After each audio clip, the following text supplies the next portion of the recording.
Welcome, Aries. This is Regina from Pacific Tarot, getting ready to do your January 2024 tarot card reading.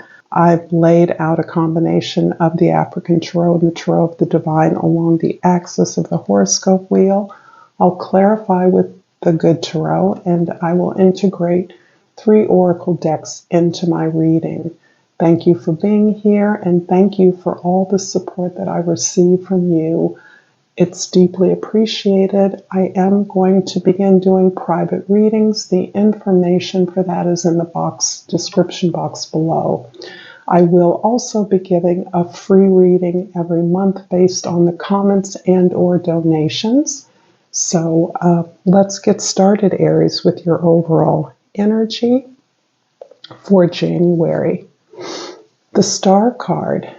And I'm immediately reminded that I'm actually doing these readings on the full moon in Cancer in December. So it is the day after Christmas, and this is encouraging me to center yourself into your vision of the future.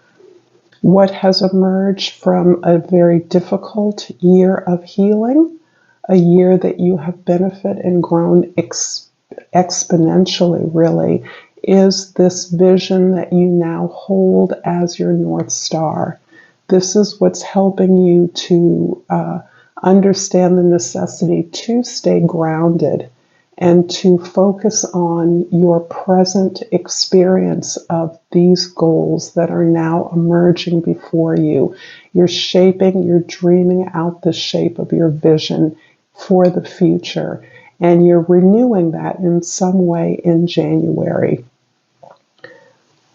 I'm going to look at the 10th house, the house of your social identity, the way others see you. The 4 of Swords is reminding you indeed that you are still in a healing process.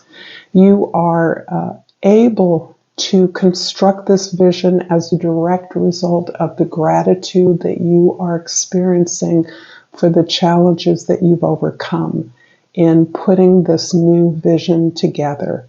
This vision is something that emerges from your experiences, the purpose that you have been aware of throughout your life, throughout your experiences to date.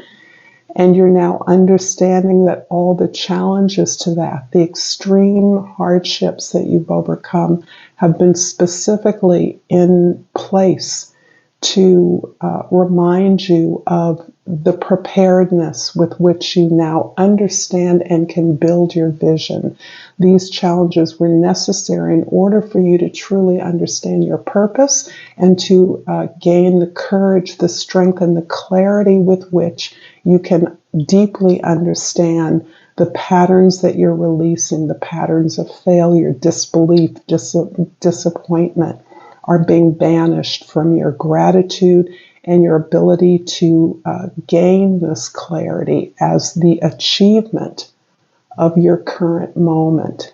Gaining this vision is the achievement that your healing has been working towards. In the 1st house, the Queen of Swords.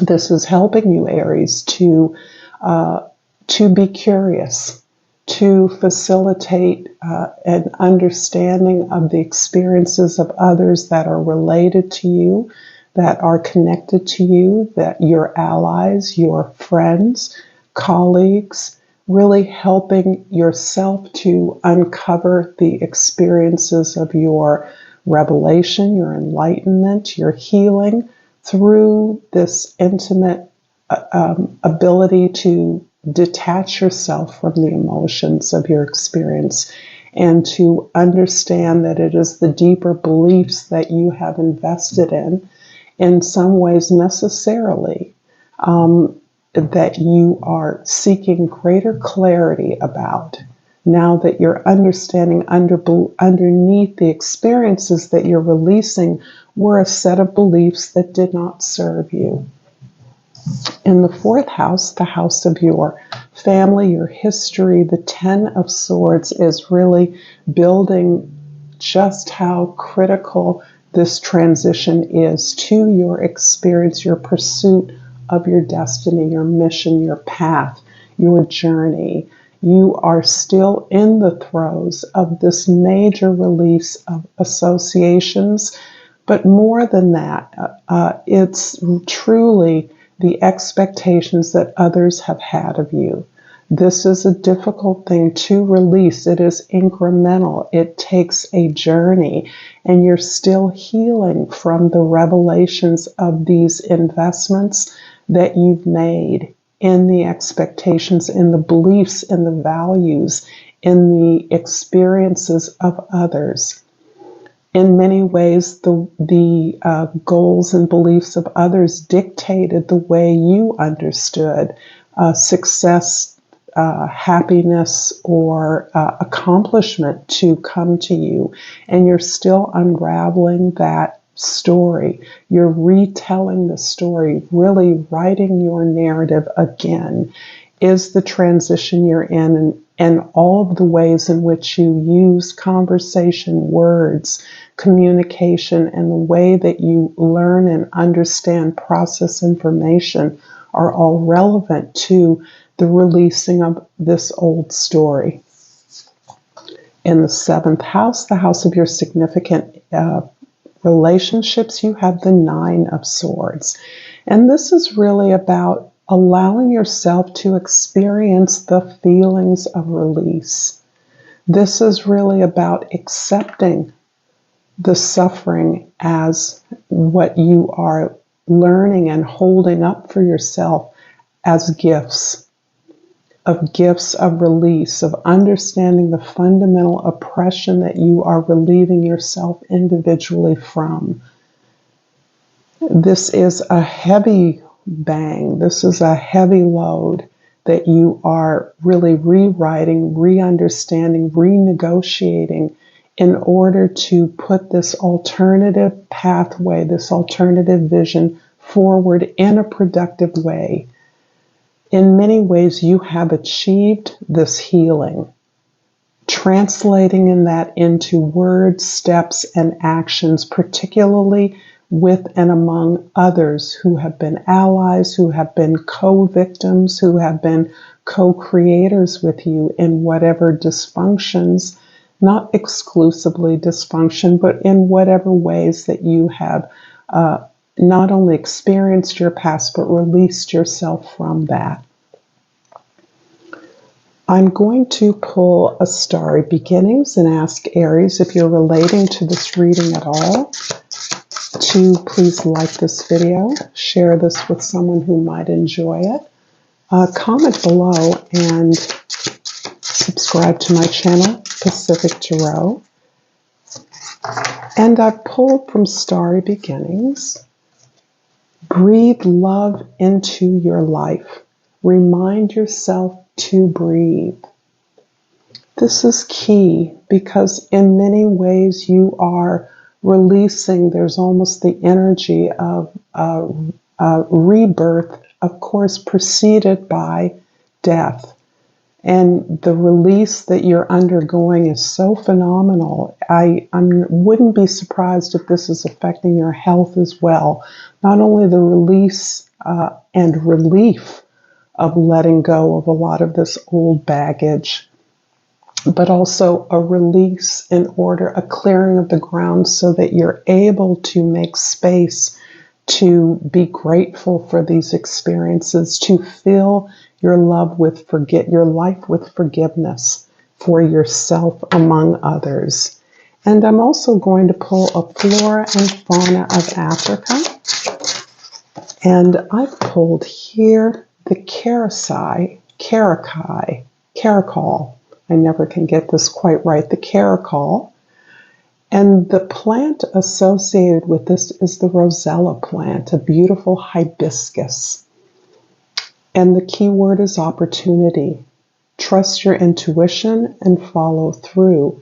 Be aware of your surroundings and leap at opportunity.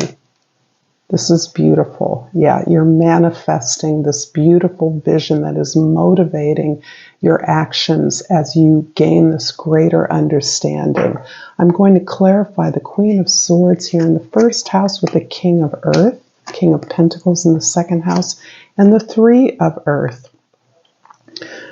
This is really about your stability and your willingness to dream big, to go big.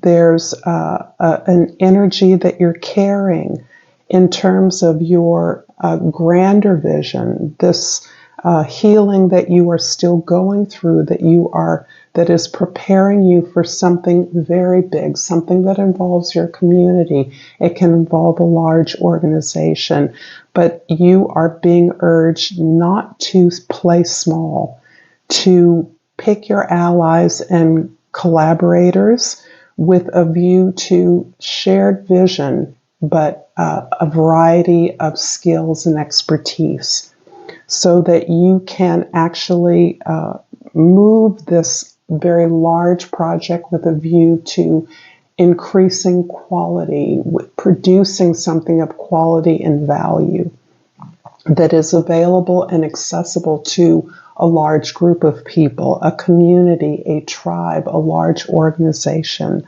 So your eye is on really anchoring this alternative in the real world and making the steps based on the release of old beliefs so that you can really inhabit this beautiful vision through your work, through your efforts, through your plans.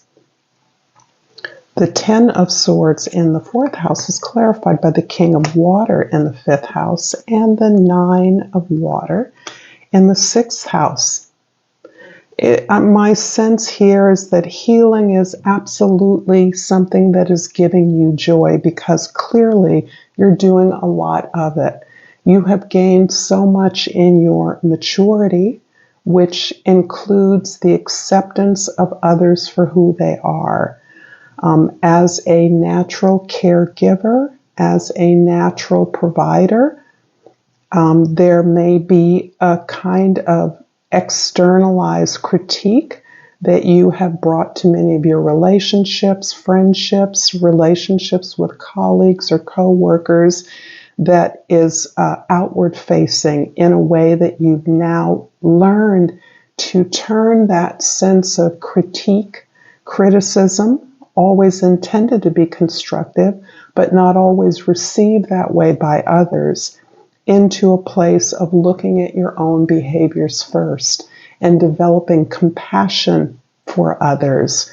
This is you, rather than being critical or finding ways in which others can improve, you're really reflecting upon the ways in which you have learned. You've gained the self-acceptance. You've come to understand and forgive yourself for not only your own errors, but the errors of others that may have been kindly intended or selfishly intended in a way that did not mean you explicit harm. You're gaining so much emotional contentment and satisfaction from this healing process. You're gaining so much through this that the actual process of shedding the old, releasing the old, allowing yourself to be rather than do, is giving you increasing and building, amplifying your gratitude for the moment that you're in. The Nine of Swords in the seventh house is clarified by the Messenger of Water in the eighth house and the Page of Water in the ninth house. We actually have a whole family of emotional energy, skills, and attitudes that are assisting us in building on the healing that you are experiencing. So as you go through this process, you have really opened up your heart rather than your kind of fiery, intentional inspiration, determined, spontaneous leadership energy is being soothed and healed through this willingness to center yourself in your heart. And that has begun in many ways for you with this sense of simply gratitude for the even most challenging experiences, understanding that those were intentionally meant to help you to gather the strength, the courage, and the creative imagination to move forward in the fulfillment of your mission. And in fact, it is the exploration, the discovery of who you are when you address this sort of hard-driving determination that is a feature of your experience or may have been a feature to date, and really understood that this area of emotional maturation and appreciation, joy, is really something that is allowing you to see another side of yourself, a softer side of yourself, a side of you that is allowing you to reshape your narrative, utilizing not only your skills but your creative imagination, validating that for yourself in order to craft this into something that expresses this vision that you are now empowered to prepare and present to others. The Four of Swords in the 10th house is clarified by the Seven of Earths in the 11th house and the Two of Fire in the 12th house. You have learned and are learning to set clearer boundaries in all areas of your life, particularly in the ways that you work with groups of people. This is also impacting the way in which you understand the nature of your activism in the world, the way that you're working towards improving global environments, your own environment, your own experience of the ways that you can shape the world and improve upon it. This is really allowing you to be clear as you set these boundaries in order to protect what you now understand to be your skill set, your strength, to build this vision in the most practical ways. You are understanding that you must stay grounded in this, your expertise in this area of skills, not only that you bring traditionally, but that you are discovering about yourself. And the discovery is not just the energy with which you move forward to expand in the world, but also this ability to increase, amplify your intuition, experience the range of emotions that your experiences are giving to you, and informing what way is the best way, what allies are the best allies, what medium to use as you are approaching this re-storytelling about your life that you're telling to yourself and you're sharing with others in a way that is a part of this healing journey that you're on. I'm going to finish off this reading, Aries, with a language of flowers. And I have pulled the agapanthus, also known as lily of the Nile, and the key words are words of love. Speak with your heart. Thank you so much, Aries, for this time with me. Until next time, namaste.